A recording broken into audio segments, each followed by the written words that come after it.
नामदेव महाराजांनी विठोबाचे राज्य आम्हा नित्य दीपवाली. आमच्या जीवनामध्ये आता विठोबाचं राज्य आलं, परमेश्वराचं राज्य आलं, देवाचं राज्य आलं. आणि काय चमत्कार झाला? विठोबाचे राज्य आम्हा नित्य दीपवाली. आमच्या जीवनामध्ये नित्य दीपवाली, नित्य आनंद साजरा झाला, नित्य आनंद आम्हाला अनुभवायला आला. वर्षातून एकदा दिवाळी येते, आपण सर्वजण आनंदात असतो. हा दिवाळी आली, दिवाळी आली, किती आनंदात असतो, किती खुश असतो. आपण नामदेव महाराज म्हणतात नित्य दीपवाली, नित्य आनंद, नित्य आनंदाचा क्षण. आणि खऱ्या अर्थाने आपल्याला जीवनामध्ये सुखी व्हायचं असेल, आनंदी व्हायचं असेल, तर आपल्याला अध्यात्म मार्गाची कास धरली पाहिजे. जीवन विद्या ही विद्या नाम आहे. पै माऊलींनी निर्माण केलेली जीवन विद्या ही विद्या नाम आहे. सर्व विद्यांमध्ये श्रेष्ठ विद्या आहे.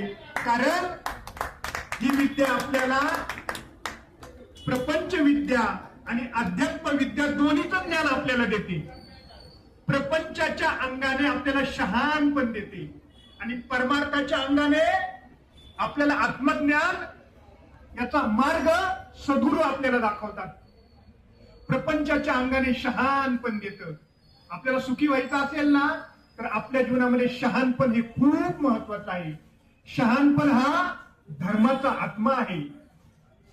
तुमच्याजवळ जर का शहाणपण नसेल, सद्गुरू श्री वामनराव पै सांगतात, तुमच्या जवळ जर का शहाणपण नसेल तर तुम्हाला सुखी करण्याचं सामर्थ्य ब्रह्मदेवामध्ये सुद्धा नाही. मग शहाणपण आहे कशात? एखादा आपला समजा घरातला आपलं बाळ असेल, चांगलं वागत असेल, तर आपण काय म्हणतो, शहाणं आहे बरं का बाळ. बाळ शहाणं आहे म्हणजे काय? हुशारीने वागतं, शहाण्यासारखं वागतं. आपण शहाणपण मिळतं कुठं? शहाणपण देगा देवा, देवाजवळ शहाणपण मागायचं. आणि देव म्हणजे कोण?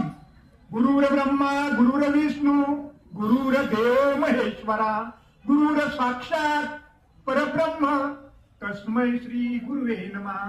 ओ शहाणपण मिळवायचंय, हुशार व्हायचंय, ज्ञानी व्हायचंय, तर सद्गुरूंकडे जावं लागतं बरं का. जीवन विद्येकडे जावं लागतं, सद्गुरूंकडे जावं लागतं. भगवान